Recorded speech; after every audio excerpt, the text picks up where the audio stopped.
വർത്തമാനത്തിലേക്ക് വീണ്ടും സ്വാഗതം. കഴിഞ്ഞ 3 ദശകങ്ങളായി CPM ഇടുക്കി ജില്ലാ ഘടകത്തിൻ്റെ സാരഥിയാണ് എം മണി. എന്തും വെട്ടിത്തുറന്നു പറയുന്ന നേതാവ്. കാഴ്ചയിൽ പരുക്കനാണെങ്കിലും തികഞ്ഞ ഉപകാരി. അങ്ങനെയാണ് എം മണി നാട്ടുകാരുടെ പ്രിയപ്പെട്ട മണി ആശാനായി മാറുന്നത്. കഴിഞ്ഞ മാസം മണക്കാട് നടന്ന ഒരു രാഷ്ട്രീയ പൊതുയോഗത്തിൽ മണി ആശാന് നാക്കുപിഴച്ചു. ഇതുമൂലമുണ്ടായ പുകിലാകട്ടെ അങ്ങ് BBC-യിൽ വരെ വാർത്തയായി. വർത്തമാനത്തിലെ ഇന്നത്തെ അതിഥി ശ്രീ എം മണിയെ സ്നേഹാദരങ്ങളോടെ സ്വാഗതം ചെയ്യുന്നു. വർത്തമാനത്തിലേക്ക് സ്വാഗതം. മണിയാശാൻ്റെ രാഷ്ട്രീയ ജീവിതം എപ്പോഴാണ് തുടങ്ങുന്നത്?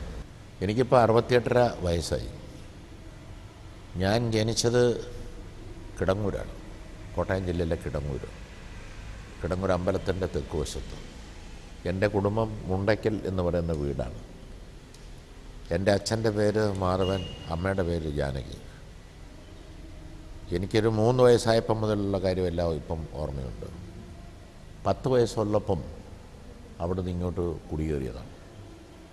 അച്ഛൻ ഒരു ചെത്തുതൊഴിലാളിയുമായിരുന്നു. അതോടൊപ്പം പിന്നെ അമ്പലങ്ങളിലെയൊക്കെ ശാന്തി പൂജാരി എന്നുള്ള നിലയിലുള്ള ജോലിയും ചെയ്യുമായിരുന്നു. ഇവിടെ ചെത്തുതൊഴിലെല്ലാം ഉപേക്ഷിച്ച് ഇവിടെ അമ്പലങ്ങളിലെ ഏർപ്പാടുകളുമായി ബന്ധപ്പെട്ടാണ് ഇങ്ങോട്ട് വന്നത്, കുടിയേറിയത്. ഇവിടെ വന്ന് അന്ന് ഭൂമി അലോട്ട് ചെയ്ത് കൊടുക്കുകയാണ് ഗവൺമെൻറ്. അലോട്ട് ചെയ്ത ആളുകളിൽ നിന്നും വിലയ്ക്ക് വാങ്ങിയാണ് ഞങ്ങൾ ജീവിതം ആരംഭിച്ചത്. 10ാമത്തെ വയസ്സിൽ ഇവിടെ വന്നു.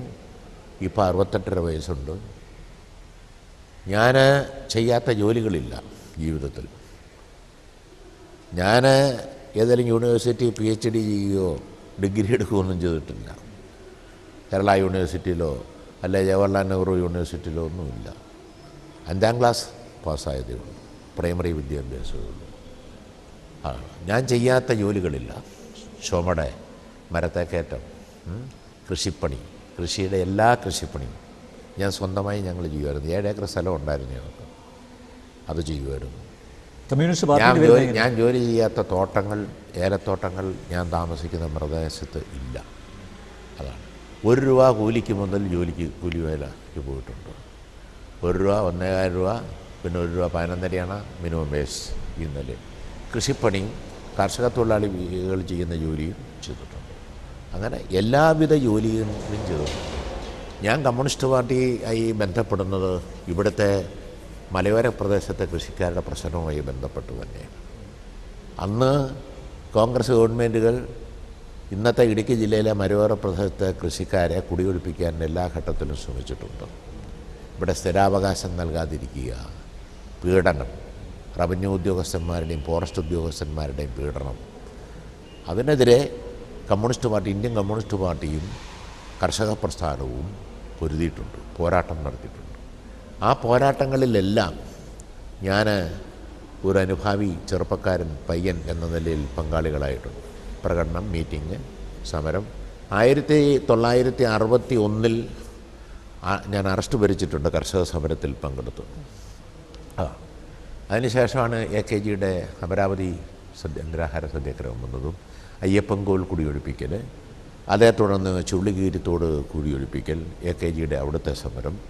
അങ്ങനെ കമ്മ്യൂണിസ്റ്റ് പാർട്ടിയുടെയും കർഷക പ്രസ്ഥാനത്തിൻ്റെയും ആളായിരുന്നു ഞാൻ പാർട്ടിയിൽ അംഗമാകുന്നത് പാർട്ടി 2ആയി കഴിഞ്ഞാണ്. ഈ സമരങ്ങളിലെല്ലാം പങ്കെടുത്ത് അറസ്റ്റ് ഭരിച്ച ഒരു ഘട്ടത്തിൽ അത്തരം അനുഭവങ്ങളുണ്ട്. ഇതെല്ലാം സംസ്ഥാന ഗവൺമെൻറ്റിൻ്റെ നയങ്ങൾക്കെതിരെയായിരുന്നു ഈ പോരാട്ടങ്ങളെല്ലാം നടത്തിയത്. ആശാനെ, ഈ മണ്ണിൽ ഉറച്ചു നിൽക്കുക കൃഷിക്കാരൻ, ആ ലക്ഷ്യം വെച്ച് നടത്തിയ പോരാട്ടമാണ്. അതിലാണ് ഞാൻ പങ്കാളിയായത്. എനിക്ക് കമ്മ്യൂണിസ്റ്റ് പാർട്ടി അനുഭാവിയായിരുന്നു. ഒന്നായ പാർട്ടിയുടെ അനുഭാവിയാണ്. പാർട്ടി രണ്ടായി കഴിഞ്ഞ് 64 പാർട്ടി ഭിന്നിച്ച് കഴിഞ്ഞും CPIM-ൻ്റെ അനുഭാവിയായിരുന്നു. EMS-നോട് വലിയ ആദരവും AKG-യോട് വലിയ ആദരവും ഉണ്ടായിരുന്ന ആളാണ്. ആ നിലയിൽ അതിൻ്റെ അനുഭാവിയാണ്. പക്ഷേ എനിക്ക് മാർക്സിസം ലെനിനിസത്തെ സംബന്ധിച്ചൊന്നും വലിയ ശാസ്ത്രീയമായ അറിവോ ഒന്നും ധാരണകളൊന്നും. അല്ല, ഈ നേതൃനിരയിലേക്ക് വരുന്ന എപ്പോഴാണ്? നേതൃനിരയിലേക്ക് വന്ന് 1985 ജില്ലാ സെക്രട്ടറി ആവുന്നത്. 1966 കമ്മ്യൂണിസ്റ്റ് പാർട്ടിയിൽ ഔദ്യോഗികമായി അംഗമാകണമെന്ന് എനിക്ക് തോന്നി. അങ്ങനെ തോന്നാൻ കാരണം മാർക്സിസം ലെനിനിസം സംബന്ധിച്ച് കുറേ കാര്യങ്ങൾ എനിക്ക് മനസ്സിലാക്കാൻ കഴിഞ്ഞു. അതെൻ്റെ ഒരു സുഹൃത്ത്, ഏറ്റവും അടുത്ത സുഹൃത്ത്, എൻ്റെ അയൽവാസിയായ പ്രൊഫസർ KA വാസുക്കുട്ടൻ എന്ന് പറയുന്ന ആളിൽ നിന്നാണ്. അദ്ദേഹം അഭിമുഖത കമ്മ്യൂണിസ്റ്റ് പാർട്ടിയുടെ അംഗമായിരുന്നു. പിന്നീട് CPIM-ൻ്റെ അംഗമായി ഇരുന്നു. വിദ്യാർത്ഥി പ്രസ്ഥാനത്തിലുണ്ടായിരുന്നു. ആ നിലയിൽ അദ്ദേഹത്തിന് അത് സംബന്ധിച്ച ധാരണകളും പുസ്തക ശേഖരവുമെല്ലാം ഉണ്ട്. അദ്ദേഹവുമായി നിരന്തരം നടത്തിയ ചർച്ചയിൽ നിന്നാണ് മാർക്സിസം ലെനിനിസവും സാമൂഹ്യ വിപ്ലവം, സോഷ്യലിസം, കമ്മ്യൂണിസം തുടങ്ങിയ ഇത് സംബന്ധിച്ച് എനിക്കൊരു പ്രാഥമിക ധാരണയുണ്ടാക്കി തന്ന അദ്ദേഹമാണ്. അതേ തുടർന്ന് എനിക്ക് ആവേശം തോന്നി, പാർട്ടി കൂടണമെന്ന് തോന്നി. അന്നത്തെ CPM-ൻ്റെ താലൂക്ക് കമ്മിറ്റിയുടെ സെക്രട്ടറി ആയിരുന്ന സഖാവ് TK ചന്ദ്രനോട് ഞാൻ പോയി എന്നെയും കൂടെ ഉൾപ്പെടുത്തണം. അദ്ദേഹത്തിൻ്റെ വീട് എല്ലക്കില്ലായിരുന്നു. എന്നെയും കൂടെ ഉൾപ്പെടുത്താവോ, പാർട്ടിയിൽ മെമ്പർഷിപ്പ് തരാമോ എന്ന് ചോദിച്ചു. അതിനെന്താ തരാം എന്ന് പറഞ്ഞ് പിറ്റേ ദിവസം ഒരു കർഷക കൺവെൻഷൻ ഉണ്ടായിരുന്നു, അതിൽ പോകാമെന്ന് ചോദിച്ചു. പോകാം എന്ന് പറഞ്ഞ് അന്ന് പോയി തുടങ്ങിയതാണ്. ഇന്നുവരെ പിന്നെ ആ പ്രവർത്തനം ഞാൻ നിർത്തിയിട്ടില്ല. ഈ ഇടുക്കി ജില്ലയിൽ കോൺഗ്രസിനും അതുപോലെ കേരള കോൺഗ്രസിനുമാണ് നിർണായക സ്വാധീനം ഉണ്ടായിരുന്നത്. അവിടെ ഈ കമ്മ്യൂണിസ്റ്റ് പ്രസ്ഥാനത്തിന് വേരോട്ടം ഉണ്ടാക്കാൻ താങ്കൾ ഒരു പ്രധാന പങ്ക് വഹിച്ചിട്ടുണ്ട് അല്ലേ? അതിന് ഒരുപാട് സ്ട്രഗിൾ ചെയ്യേണ്ടി വന്നിട്ടുണ്ടല്ലേ? ഒരുപാട് പങ്ക് വഹിച്ചിട്ടുണ്ട്. കാരണം ഞാൻ തന്നെയല്ല, എൻ്റെ മുൻഗാമികൾ, അവരുടെ ത്യാഗങ്ങളാണ് ഭയങ്കരം. അത് ഞാൻ അതിലൂടെ ഒരു ഘട്ടം കഴിഞ്ഞാണ് ഞാൻ നേതൃത്വത്തിലേക്കും സാധാരണ പ്രവർത്തകൻ എന്ന നിലയിൽ വരുന്നത്. ഇവിടെ വിമോചന സമരത്തിന് ശേഷവും വിമോചന സമരത്തിന് മുൻപും ഒരു പ്രത്യേക അന്തരീക്ഷം ഉണ്ടായിരുന്നു. കേരളത്തിൽ പൊതുവേ ഉണ്ടായിരുന്നു. ഇവിടെ ഈ കുടിയേറ്റ മേഖലയിലും ആ പ്രശ്നം ഉണ്ടായിരുന്നു. അതാണ് രൂക്ഷമായ കമ്മ്യൂണിസ്റ്റ് വിരോധം. അതാണ് അത് വിവിധ മതങ്ങളിലും ജാതികളിലും വിശ്വസിക്കുന്നവരുമുണ്ട്. അതിൻ്റെ എല്ലാം ഒരു പശ്ചാത്തലത്തിൽ നിന്ന് കമ്മ്യൂണിസ്റ്റ് പാർട്ടി എതിർക്കുക, അങ്ങേയറ്റത്തെ കമ്മ്യൂണിസ്റ്റ് വിരോധം, കമ്മ്യൂണിസ്റ്റുകാരെ മദ്യപിച്ച് ബഹളമുണ്ടാക്കി തല്ലുക, ഉപദ്രവിക്കുക, ഇതൊരു പ്രവണതയായിരുന്നു മുമ്പ് മുതൽ. പല മേഖലകളിലും അന്ന് കമ്മ്യൂണിസ്റ്റ് പാർട്ടിയുടെ പ്രവർത്തകന്മാരെ തല്ലിയിരുന്നു, ദേഹോപദ്രവം ചെയ്തിരുന്നു. എൻ്റെ മുൻഗാമികളായി പ്രവർത്തിച്ച പല ആളുകളെയും തല്ലിയത്, അവർക്ക് തല്ല് കിട്ടിയത് എനിക്ക് അറിയാവുന്ന. അതുകൊണ്ട് കമ്മ്യൂണിസ്റ്റ് പാർട്ടിയിൽ ആദ്യകാലത്ത് ഞാൻ വരുന്നതിന് മുൻപുള്ള മുൻഗാമികളായ ആളുകൾ വലിയ ത്യാഗങ്ങൾ സഹിച്ച് തന്നെയാണ് പ്രവർത്തിച്ചത്. ഇവരുടെ തല്ല് പലപ്പോഴും ഇവർ തല്ലും. കമ്മ്യൂണിസ്റ്റ് വിരോധം അതാണ്, അന്ധമായ കമ്മ്യൂണിസ്റ്റ് വിരോധം വെച്ച് അത് മദ്യപാനവും നടത്തി. ഈ പാലായിൽ നിന്നും മീനച്ചിയിൽ നിന്നും വന്ന കുറച്ച് ആളുകൾ ചുമ്മാ മനുഷ്യനെ ഉപദ്രവിക്കുമായിരുന്നു. ആ അനുഭവമാണ് ഉണ്ടായിരുന്നത്. ഈ അനുഭവം Bisonvalley, Kunchithanni, 20 acre, Rajakkad, NR city, വാക്കേ സിറ്റി, രാജകുമാരി, അതുപോലെ തന്നെ സേനാപതി, മുല്ലക്കാനം, അങ്ങനെ അതിങ്ങോട്ട് വന്നെന്ന കട്ടപ്പന, ഇരട്ടിയാറ്, കാഞ്ചിയാറ്, അയ്യപ്പൻകോവിൽ, ഇങ്ങനെ അങ്ങ് വന്നെന്നാൽ ഈ കാർഷിക മേഖലയിലെല്ലാം ഈ പ്രവണതകളുണ്ടായിരുന്നു. കട്ടപ്പനയിൽ ആദ്യകാലത്ത് കമ്മ്യൂണിസ്റ്റുകാരെ വേട്ടയാടുന്ന ഒരു മനോഭാവം മുമ്പുണ്ടായിരുന്നു. അത് പാലാക്കാരും മറ്റുമായിട്ടുള്ള ആളുകൾ കുടിയേറി പാർത്തവരാണ്. അതേ തുടർന്ന് അവിടെ പണ്ടത്തെ കാലത്ത് കുത്തും എല്ലാം നടന്നിട്ടുണ്ട്. ചെവപ്പാറ ചന്ദ്രൻ എന്നൊക്കെ പറയുന്ന ആളുകൾ അതിനകത്ത് പെട്ടുപോയിട്ടുണ്ട്. വലിയ ദാരുണമായ എത്ര നേതാക്കളെ നഷ്ടപ്പെട്ടിട്ടുണ്ട് പാർട്ടിക്ക്. വലിയ ദാരുണമായ സംഭവങ്ങൾ നടന്നിട്ടുണ്ട്. അങ്ങനെ നിരവധി അനുഭവങ്ങളുണ്ട്. രാജാക്കാട്ടിൽ ഈ ഗുണ്ടകളുടെ ആക്രമണത്തെ തുടർന്ന് ഒരു ഞങ്ങളുടെ ഒരു അനുഭാവിയെ തല്ലി നിഷ്ഠൂരമായിട്ട്. OG മദനൻ്റെ അമ്മാവനെയാണ് നിഷ്ഠൂരമായി തല്ലി. അദ്ദേഹം തല്ലുകൊണ്ട് മടുത്തപ്പോൾ അന്ന് കുത്തുകൊണ്ട് തല്ലിയ ആളും മരിച്ചുപോയി. അങ്ങേര് മരിച്ചിട്ട് ഇങ്ങേരെ ശിക്ഷിച്ചു, ജീവപര്യന്തം ജയിലിലായിരുന്നു. അതാണ്. ഇത് തന്നെ വാക്കേ സിറ്റിയിൽ ഞങ്ങളുടെ ബ്രാഞ്ച് സെക്രട്ടറി PG കുട്ടപ്പനെ തല്ലി. ഈ വിരോധം തന്നെയാണ് കാരണം. കമ്മ്യൂണിസ്റ്റ് വിരോധവും മദ്യപാനം നടത്തി കഴിയുമ്പം ഒരുമാതിരി പിന്നെ ഗുണ്ടായിസം നടത്തുക. അല്ല, സഖാവിൻ്റെ അളിയനെയും കൊന്നില്ലേ? തല്ലുകൊണ്ട് മടുത്തു കഴിഞ്ഞപ്പം പി ജി കുട്ടപ്പൻ അയാളെ കൊത്തി, അയാൾ മരിച്ചുപോയി. പി ജി കുട്ടപ്പനെ ജീവപര്യന്തം തടവിന് അന്ന് ശിക്ഷിച്ചതാണ്. ഇത് തന്നെയാണ് ബൈസൺമാലിയിൽ തിരുതാളി കുഞ്ഞുമായി ബന്ധപ്പെട്ട കൊലക്കേസും സംഭവങ്ങളും ഉണ്ടാവാനും കാരണം ഇത് തന്നെയാണ്. അന്തറപ്പേരുടെ കാലത്ത് വന്നതായിരുന്നു തിരുതാളി കുഞ്ഞെന്ന് പറയുന്ന മനുഷ്യൻ. അദ്ദേഹം അവിടെ വന്നതാണ്. അവിടെ കമ്മ്യൂണിസ്റ്റ് പാർട്ടിയുടെ ആളുകളെ പുള്ളി പലരെയും തല്ലി. അതേ തുടർന്ന് പ്രശ്നം വന്ന് സംഘർഷമുണ്ടായി, പാർട്ടിയുടെ ആളുകളുമായി സംഘർഷമുണ്ടായി. അവസാനം തിരുതാളിക്കുഞ്ഞ് മരിക്കുന്നിടത്തേക്ക് എത്തി, കൊലക്കേസിൽപ്പെട്ടു, ശിക്ഷിക്കപ്പെട്ടു. അന്നത്തെ കാലത്ത് ശിക്ഷിക്കപ്പെട്ടിട്ടുള്ള അനുഭവം ബൈസൺവാലിൽ തന്നെയുണ്ട്. ഇത്തരം നിരവധി അനുഭവങ്ങൾ ഉണ്ട്. ഇത് ഓരോ മേഖലയും നോക്കിയാലുണ്ട്. പ്രത്യേകിച്ച് ഈ കുടിയേറ്റ മേഖലയിൽ, അതുപോലെ തന്നെ കോട്ടയം ജില്ലയിലെ വിവിധ മേഖലകളിൽ, എറണാകുളം ജില്ലയിലെ ചില മേഖലകളിൽ ഇത്തരം സംഭവങ്ങളുണ്ട്. അത് ഓരോ സ്ഥലത്തും ഇങ്ങനെയുണ്ട്. മലബാറിലേക്ക് പോകുമ്പോഴും ഇത്തരം അനുഭവങ്ങൾ ആ പ്രദേശത്തും ഉണ്ടാകുമെന്നത്. ഒരു കാര്യം, അതിജീവനത്തിൻ്റെ ഭാഗമായിട്ടാണോ തിരിച്ചടിക്കേണ്ടി വന്നത്? അതിജീവനത്തെന്ന് പറഞ്ഞാൽ ഒരു കാര്യമാണ്, ഈ മനുഷ്യന് ജന്മനാൽ തന്നെ ഒരു സ്വഭാവം ഉണ്ടല്ലോ. ഒന്ന്, നിങ്ങൾ എന്നെ നിരന്തരം ഉപദ്രവിക്കുക. ഞാൻ അടികൊണ്ടും യാതൊരു സഹിച്ച് മടുക്കും. ചിലപ്പോൾ നിങ്ങളുടെ കാല് പിടിച്ച് അപേക്ഷിക്കും. ചിലരാണ് അതിൽ നിന്ന് അവസാനിപ്പിക്കും. ഇല്ല, പിന്നെയും ഉപദ്രവിക്കുമ്പോൾ സ്വാഭാവികമായി വരുന്നത് എന്താ? ചെറുത്തു നിൽപ്പ് വരും. അത് മനുഷ്യ സഹജമാണ്. നിങ്ങളായാലും ഞാനായിരുന്നാലും ആരാണേലും അങ്ങനെ ചെറുത്തു നിൽക്കും. അങ്ങനെ ചെറുത്തുനിൽപ്പിൻ്റെ അനുഭവങ്ങളുണ്ട്.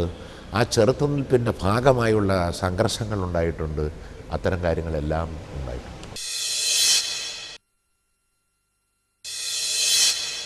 മണക്കാട് പ്രസംഗത്തിൽ പറഞ്ഞല്ലോ, ഈ ലിസ്റ്റിട്ട് പട്ടികയിട്ട് അതൊക്കെ ചുമ്മാതെ പറഞ്ഞതാണ്. അതൊന്നുമില്ല. പ്രസംഗത്തിനകത്ത് 1 മണിക്കൂർ നടത്തിയ പ്രസംഗത്തിനകത്ത് ഒരു 2-3 മിനിറ്റ് സമയത്ത് പറഞ്ഞ കാര്യങ്ങളിൽ പെശക് വന്നിട്ടുണ്ട്. അതാണ് പാർട്ടി എന്നെ ഇപ്പോൾ ശിക്ഷിച്ചിരിക്കുന്നത്. അതേ ഉള്ളൂ, അതിനകത്ത് അപ്പുറമൊന്നുമില്ല. അതിനകത്തിപ്പം ഞാൻ ആരെയും കൊന്നുവെന്നോ, ഞങ്ങൾ ആരെയും ഇന്ന ആളുകളെ കൊന്നുവെന്നോ, ഇന്ന സംഭവങ്ങളുണ്ടെന്നോ ഒന്നും നമ്മൾ പറഞ്ഞിട്ടില്ല.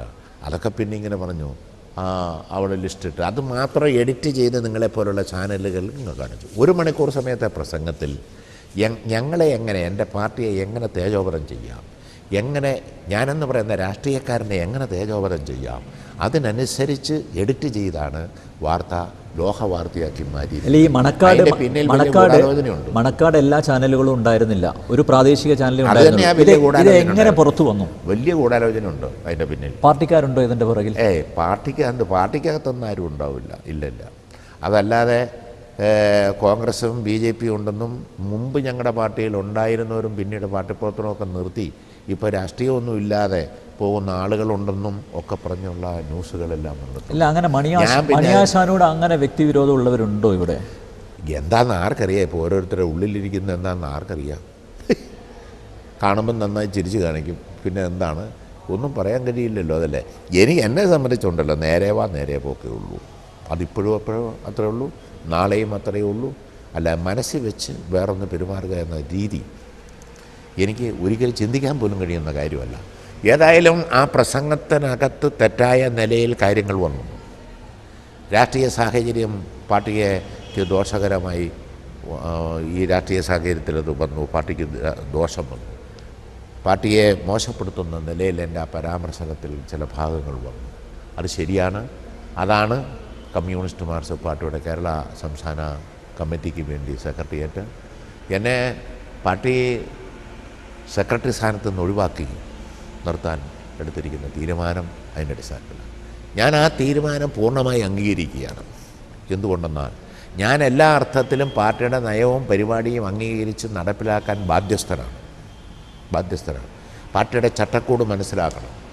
പാർട്ടി ഒരു കാരണവശാലും ഞാൻ എൻ്റെ പ്രവർത്തനം കൊണ്ട് ശത്രുക്കൾ പാർട്ടിയെ ആക്രമിക്കുന്ന നിലയുണ്ടായിക്കൂടാ. പക്ഷേ ഇത് ഉണ്ടായി വാർത്ത. പക്ഷേ അതിൻ്റെ പിന്നിൽ, ആ വാർത്ത അങ്ങനെ വന്നതിൻ്റെ പിന്നിൽ ഒരു പ്രാദേശിക ചാനലിൻ്റെ പയ്യൻ അവിടെ വന്ന് എടുത്തതാണ്. അത് എടുത്തിട്ട് അങ്ങേരെ ഭീഷണിപ്പെടുത്തി അതൊക്കെ വാങ്ങിച്ചു എന്നൊക്കെയാണ്. അത് ഭയങ്കരമായി തയ്യാറാക്കി പൈസയും മുടക്കി വലിയ തോതിൽ അതിൻ്റെ പിന്നിൽ ഗൂഢാലോചന നടത്തി ഇന്നലെ വാർത്തയാക്കിയതാണ്. അത് സംബന്ധിച്ച വിവരങ്ങളൊക്കെ എനിക്ക് കിട്ടിയിട്ടുണ്ട്. എനിക്ക് അവരോട് ആരോടും ഒരു പരാതിയില്ല. കാരണം എൻ്റെ പ്രസംഗത്തിലൊരു വീഴ്ച വന്നുപോയി. അപ്പോൾ ഒരു പരാതിയില്ല. അവനവൻ ചെയ്യുന്നതിൻ്റെ ഫലം അവനവൻ അനുഭവിക്കുമെന്ന് വിശ്വസിക്കുന്നു. 30 വർഷത്തിനുള്ളിൽ എത്ര പ്രസംഗങ്ങൾ നടത്തിയിട്ടുണ്ട്? ഈ 30 വർഷത്തിനുള്ളിൽ എത്ര പ്രസംഗങ്ങൾ നടത്തി കാണും?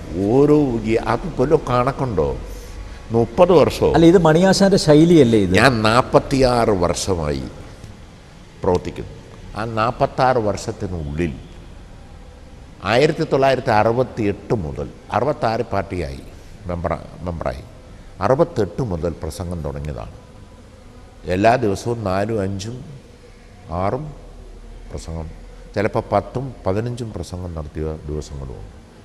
എല്ലാ ദിവസവും പരിപാടികൾ 2 നിലയിലാണ്. പാർട്ടിക്കകത്തെ പ്രസംഗം, റിപ്പോർട്ടിങ്, തീരുമാനങ്ങൾ വിശദീകരിക്കണം, അതിന് രാഷ്ട്രീയ കാര്യവും കാണും, സംഘടനാ കാര്യവും കാണും. പബ്ലിക് മീറ്റിങ്ങിൽ നടത്തുന്ന പ്രസംഗം, എത്രയോ പ്രസംഗങ്ങൾ നടത്തിയിട്ടുണ്ട്. ആ പ്രസംഗം ഞാൻ ഒരു കാര്യമാണ്, ഞാൻ ഏതായാലും യൂണിവേഴ്സിറ്റിയിൽ നിന്ന് PhD എടുക്കുകയോ ഡിഗ്രി എടുക്കുകയോ ഒന്നും ചെയ്തിട്ടുള്ള ആളല്ല. 5ാം ക്ലാസ്സുകാരൻ. ഇപ്പോൾ വിദ്യാഭ്യാസം കൂടുതലുള്ളവരാണ് ഏറ്റവും കൂടുതൽ അബദ്ധങ്ങൾ ഉണ്ടാക്കുന്നത്. അല്ല, അപ്പോൾ വിദ്യാഭ്യാസത്തിന് ഇതിലൊരു പ്രസക്തിയൊന്നും ഇല്ല. അല്ല, വിദ്യാഭ്യാസം നല്ലത് തന്നെ. അല്ല, അതിനേക്കാളും വലിയ കാര്യങ്ങൾ മനസ്സിലാക്കാൻ വിദ്യാഭ്യാസം നല്ലതാണ്. ധാരണകൾ ഉണ്ടാക്കാൻ കൊള്ളാം ഭാഷ പഠിക്കുന്നത്. പക്ഷേ പഠിച്ചു ഡിഗ്രിയായി ഡിപ്ലോമയായി അല്ലെ ഡോക്ടറേറ്റ് എടുത്തു വന്നതുകൊണ്ട് വിവരം ഉണ്ടാകണമെന്നൊന്നുമില്ല. മനസ്സിലായില്ലേ? വിവരക്കേട് തന്നെ കാണിക്കുന്നുണ്ട്. ശോഭാരാജനെ പോലെയുള്ള ആളുകൾ അന്ന് ഡിഗ്രി ഉള്ള ആളാണെന്ന് പറഞ്ഞ് ഏറ്റവും വലിയ ക്രിമിനലായിരുന്നു ലോകത്തെ. അതെല്ലാം ഉണ്ട്, അതൊരു മാനദണ്ഡമല്ല. പക്ഷേ വിദ്യാഭ്യാസമുണ്ടായാൽ കാര്യങ്ങൾ പഠിക്കാനും ലോകകാര്യങ്ങൾ മനസ്സിലാക്കാനും ഭാഷ വശമാകും, എല്ലാം സഹായകരമാണ് എന്ന് വിശ്വസിക്കുന്നു. പ്രവർത്തിച്ച് കിട്ടുന്ന അനുഭവം അത് വേറെയാണ്. അതൊരനുഭവം വേറെയാണ്. അതിനൊരു കരുത്ത് കൂടുകയും ചെയ്യും. ഈ മണിയാശാൻ പരാമർശിച്ച കേസുകളുണ്ടല്ലോ, അതിലെ പ്രതികൾ ഇപ്പം കൊടുത്ത മൊഴിയെക്കുറിച്ച് കേട്ടല്ലോ. ഇപ്പം മോഹൻദാസ് ഉൾപ്പെടെയുള്ളവർ താങ്കളെ പ്രതിക്കൂട്ടിലാക്കുന്ന തരത്തിലാണ് മൊഴി കൊടുത്തിരിക്കുന്നത്. ഇപ്പം മോഹൻദാസ് ഈ കൃത്യം ചെയ്തു, അഞ്ചേരി ബേബിയെ മോഹൻദാസ് കൊലപ്പെടുത്തിയത് കണ്ടു എന്നൊരു സാക്ഷി മൊഴി ഇപ്പോൾ കിട്ടിയിട്ടുണ്ട്. ഞാനിപ്പോൾ ഒരു കാര്യമാണ്, എനിക്ക് ഒന്ന് അഞ്ചേരി ബേബിയെ കൊന്ന കാര്യമോ, നാണപ്പനെ കൊന്ന കാര്യമോ, മറ്റേ മത്തായിയെ കൊന്ന കാര്യമോ, ബാലുവിനെ കൊന്ന കാര്യമോ, ഇന്ന കാര്യം എന്നും പറഞ്ഞ് ഞാൻ വിശദീകരിച്ചിട്ടില്ല, ഞാൻ പറഞ്ഞിട്ടില്ല. കമ്മ്യൂണിസ്റ്റ് പാർട്ടി നടത്തിയ ചെറുത്തുനിൽപ്പിൻ്റെ ഭാഗമായി ഉണ്ടായ സംഭവങ്ങളുടെ ഒരു പരമ്പര വിശദീകരിച്ചു. അതാര് കൊന്നു എന്ന് വിശദീകരിച്ചിട്ടില്ല. ഞാൻ കൊന്നു എന്ന് ഞാൻ പറഞ്ഞിട്ടില്ല. ഞാൻ എന്ന പ്രയോഗമേ എൻ്റെ പ്രസംഗത്തിലില്ല. അത് ആ കാസറ്റ് നിങ്ങൾ കണ്ടാൽ അറിയാം. എല്ലാം പൊതുവായിട്ടാണ് കാര്യങ്ങളെല്ലാം പറഞ്ഞു വന്ന് പോയിരിക്കുന്നത്. ഇപ്പോൾ അതുകൊണ്ട് അന്ന് പ്രതിയായിരുന്ന ആളാണ് മോഹൻദാസ് എന്നാണ് ഞാൻ മനസ്സിലാക്കുന്നത്.